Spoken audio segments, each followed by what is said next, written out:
Aujourd'hui, nous allons parler des pensions de vieillesse sans contribution et sans taxe.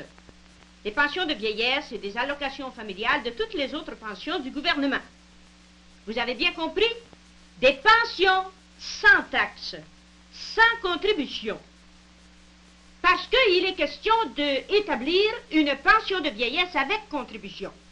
C'est-à-dire qu'on ferait payer d'avance aux personnes, pendant qu'elles travaillent, on leur ferait payer d'avance leur pension de vieillesse. On dit que c'est une proposition dans le discours du trône et que c'est aussi un projet que présente le chef de l'opposition libérale, M. Pearson. Eh bien, tout ça, les plans de contribution pour pension de vieillesse, tous ces plans-là sont arriérés.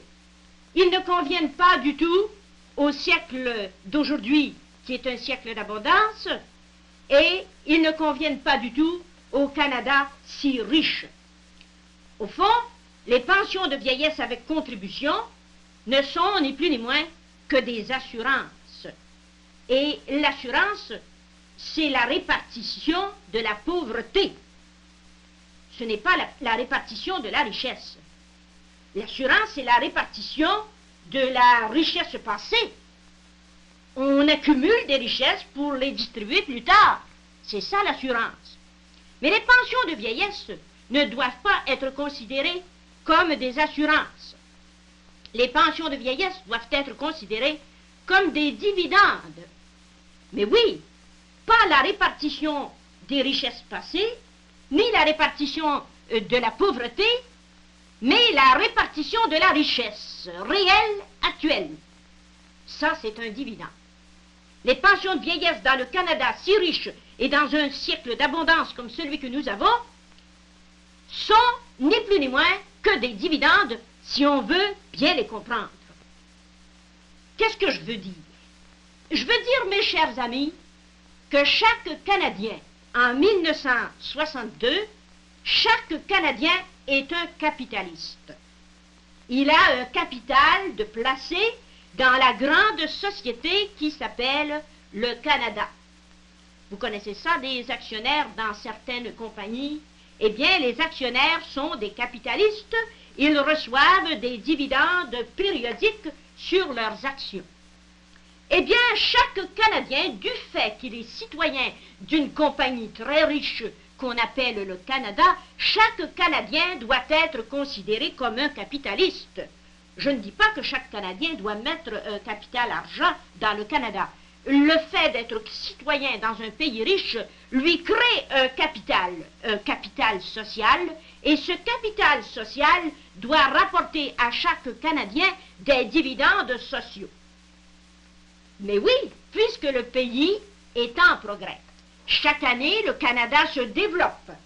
Les développements du pays, les richesses créées chaque année, doivent donner aux particuliers qui exploitent ces richesses, elles doivent donner les richesses un dividende particulier, mais aussi les richesses du pays qui se développent chaque année doivent donner à chaque Canadien un dividende social. Ça peut se présenter sous forme d'une pension de vieillesse. Ça devrait aussi se présenter sous forme d'un dividende à chaque Canadien. Mais ce dividende social ne doit pas venir après contribution. Qu'est-ce que les contributions ont à voir là-dedans? Est-ce que je suis obligé, quand j'ai 30 ans, de mettre de côté un paquet, des sacs de blé, des tonnes de pain, pour pouvoir les manger lorsque j'aurai 60 ans ou 70 ans? Je sais que le Canada, quand j'aurai 60 ans, que le Canada produira du blé encore et du pain encore. Je n'ai pas besoin d'économiser du blé et du pain. Les richesses viendront encore dans ce temps-là. Et sur les richesses qui viendront quand j'aurai 60 ans, je devrai recevoir un dividende qui sera venu sans contribution. Nous demandons donc, nous, du journal Vert Demain, nous, les pèlerins d'un monde meilleur, des pensions sans contribution et des pensions généreuses. Nous demandons 75 piastres par mois pour chaque personne qui a 60 ans, parce que nous croyons que le Canada est capable de donner cela à ses vieillards, à ces personnes de 60 ans, à ses citoyens de 60 ans. Je vous dis que le Canada peut fournir 75 piastres par mois à chaque Canadien de 60 ans. Et il y en a qui disent c'est beaucoup trop d'argent, etc., où va-t-on prendre ça, etc. Eh bien, mes amis, pour comprendre la chose, je vous demande de penser d'abord, non pas en piastres, mais de penser en produits. Pensez, chassons de notre esprit le signe de piastre et réfléchissons un peu en produits. Pensons en produits. Et je vous pose une question. Est-ce que vous pensez que le Canada, que les marchands, que les producteurs, les marchands, sont capables de fournir à toutes les personnes de 60 ans dans le Canada pour 75 piastres de produits chaque mois? Croyez-vous cela? Sans priver les autres Canadiens? Oui, n'est-ce pas? Alors, pourquoi donc que chaque personne de 60 ans ne reçoit pas un paquet d'argent de 75 piastres par mois pour pouvoir acheter ces produits que le Canada est capable de lui fournir? Vous pensez en produits. Pour une valeur de 75 piastres, on est capable d'obtenir cela dans les magasins. Écoutez bien, les vieillards sont capables d'acheter dans les magasins pour 75 piastres et de laisser dans les magasins tout ce qu'il faut pour les moins de 60 ans, n'est-ce pas? Si tous les vieillards recevaient 75 piastres et passaient dans les magasins et achetaient tout ce qu'ils veulent pour 75 piastres, est-ce qu'il en resterait encore dans les magasins pour les autres? Mais oui, bien sûr. Et s'il n'en reste pas assez, eh bien le Canada est capable d'en produire pour satisfaire tout le monde. Quand vous pensez en produits, vous dites des produits, il en restera encore. Mais quand on pense en argent, c'est une autre affaire. On dit, mais oui, mais il va falloir taxer les jeunes pour donner aux vieux. Pourquoi taxer les jeunes? Qu'est-ce que ça veut dire taxer? Taxer, ça veut dire priver.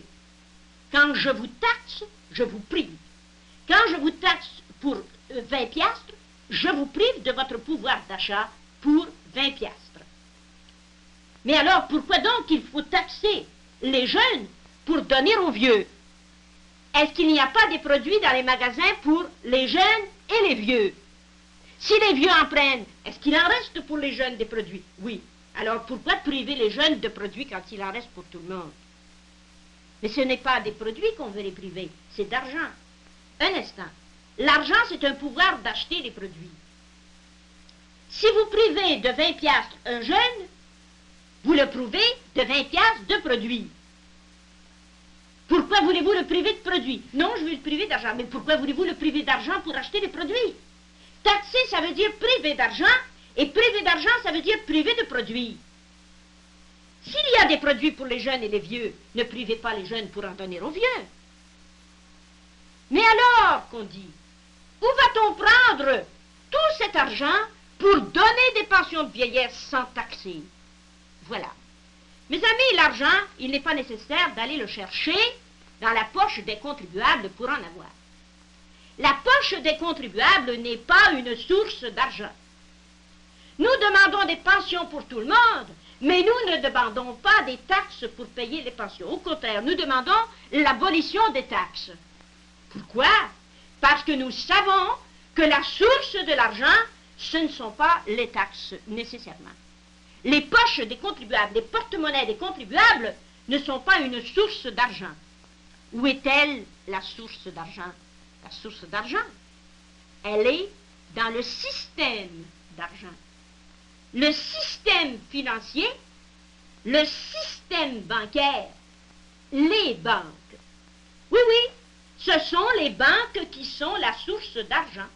Ce sont les banques qui font l'argent, qui créent l'argent. Et lorsque la société représentée par son gouvernement veut avoir de l'argent pour payer des dividendes, eh bien qu'elle aille à la source de l'argent. La source du blé, on la trouve chez le fermier. La source de l'argent, on la trouve chez le banquier. Quand le blé vient en abondance pour fournir aux vieillards et aux jeunes, il faut que l'argent pour acheter le blé vienne en abondance pour fournir aux vieillards et aux jeunes. Quand le système producteur du blé fournit le blé, il faut que le système producteur de l'argent fournisse l'argent. Les banques, c'est le système producteur de l'argent. Voilà que nous vous avons donné une petite explication de là d'où peut venir l'argent pour payer des pensions sans taxes, sans contribution, et aussi des pensions sans enquête, à tout le monde. Parce que les enquêtes, mais ça, mes amis, ça veut dire des contrôles, ça veut dire de la discrimination, ça veut dire des injustices, ça veut dire le nez du gouvernement dans nos affaires, ça veut dire le socialisme. De grâce, ne nous dirigeons pas vers le socialisme. Il y a assez de misère sans ça, sans courir après. Des pensions à tout le monde. D'abord, ça coûte moins cher au gouvernement d'en donner à tout le monde que de payer des enquêteurs pour aller voir si tel ou tel a droit à telle ou telle pension. À tout le monde, sans enquête. Mais c'est bien beau tout ça. Comment se fait-il que nous ne recevons pas chacun notre dividende social comme nous y avons droit au Canada? Comment se fait-il? Il y a deux obstacles à cela. Premièrement, l'obstacle de nos économistes diplômés à l'esprit constipé qui ne sont pas capables de comprendre cela. Je vais vous en nommer trois. François Béranger de l'Université de Montréal, René Tremblay de l'Université de Québec et Armand Leroux de l'Université de Sherbrooke. Ils ne veulent pas comprendre cela, le dividende, et alors ils inspirent les lois, et les lois inspirées par eux ne sont pas capables de donner un dividende. Ces gens-là, ils comprennent bien plutôt les gratuités aux universitaires, les gratuités pour payer les cours aux universitaires, même pour payer des salaires aux universitaires, payés par le peuple, par les taxes. Ah, ça, ils comprennent ça, ces économistes universitaires-là. Mais des gratuités à tout le monde, ah non, ils ne veulent pas comprendre cela. Des gratuités au peuple, ils ne sont pas capables de comprendre cela. Mes chers amis, le journal Vers Demain vous donne bien des explications là-dessus, et je vous recommande de le lire, le journal Vers Demain. On s'abonne en adressant Journal Vers Demain Montréal. Le prix de l'abonnement, c'est 2 piastres pour 1 an. Au revoir, mes amis.